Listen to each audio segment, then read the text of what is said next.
Plusieurs centaines de personnes qui sont descendues en France dans les rues de Marseille en soutien au peuple algérien. Et puis l'opposition en France toujours qui dénonce le laxisme sécuritaire face aux casseurs professionnels qui ont saccagé une partie des Champs-Élysées à Paris hier. Ça continue. Les Néo-Zélandais multiplient donc les hommages à la mémoire des 50 fidèles tués vendredi dans 2 mosquées de Christchurch. De nombreux habitants de la ville ont recommencé à sortir de chez eux pour aller déposer des fleurs, des mots près des lieux de culte pris pour cible par cet extrémiste australien de 28 ans qui a été inculpé par un tribunal ce samedi. Reportage de Karine Otten sur place. À quelques mètres de l'hôpital, le hall de l'université de Hughley où ont été réunis ceux qui ont échappé aux tueurs et aux familles des victimes est interdit à la presse. Mais il bourdonne de bénévoles musulmans qui ont afflué de tout le pays. Mehdi Chaudhry est un Bangladais d'Auckland au nord. Il est venu à la demande de sa communauté pour la soutenir psychologiquement. Ils sont sous le choc, ils n'arrivent pas à manger, ils n'arrivent pas à bien dormir. Certains frères s'endorment mais se réveillent au bout de 15 minutes. Ils se rappellent du sang. Il y en a beaucoup qui étaient dans les mosquées. Ils ont eu de la chance, ils ont réussi à s'échapper par une porte ou par une fenêtre. Ils ont vraiment besoin d'un soutien mental. Kai Bardost est l'un des 30 Afghans venus en renfort d'Auckland. Il explique que la communauté est surtout très anxieuse à propos de quand les corps des défunts allaient pouvoir être remis à leur famille. Selon nos coutumes religieuses, nous devons enterrer nos morts le plus tôt possible. Et c'est vraiment une situation difficile pour certains.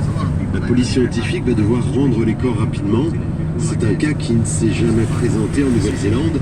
Si elle décide finalement de ne pas faire d'autopsie, alors on pourra commencer à les rendre. Effectivement, l'attente devrait toucher à sa fin. La chef du gouvernement a annoncé que les premières dépouilles allaient être retournées à partir de ce soir et les autres régulièrement jusque mercredi.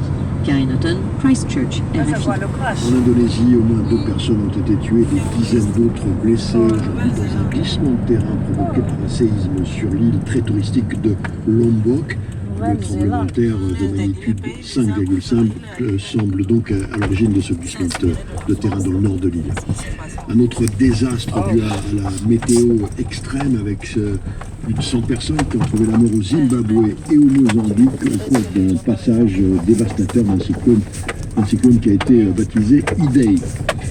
En Thaïlande maintenant, c'est une journée de vote anticipé qui s'achève en amont des élections législatives de dimanche prochain.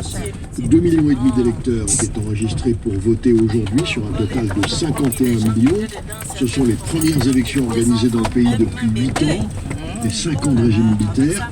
Et dès tôt ce matin, la motivation des électeurs était évidente, nous dit Carole Lizou, sur place, sur RFI. Beaucoup s'étaient levés bien avant le soleil pour être devant les bureaux de vote dès 6 h du matin. Malgré des files d'attente de plusieurs heures parfois et la chaleur de la saison sèche, les électeurs thaïlandais ne cachaient pas leur joie de pouvoir participer à ces élections, les élections de la décennie comme les nomme déjà la presse locale, même si beaucoup considèrent qu'elles ne marqueront pas un véritable retour à un système démocratique puisque le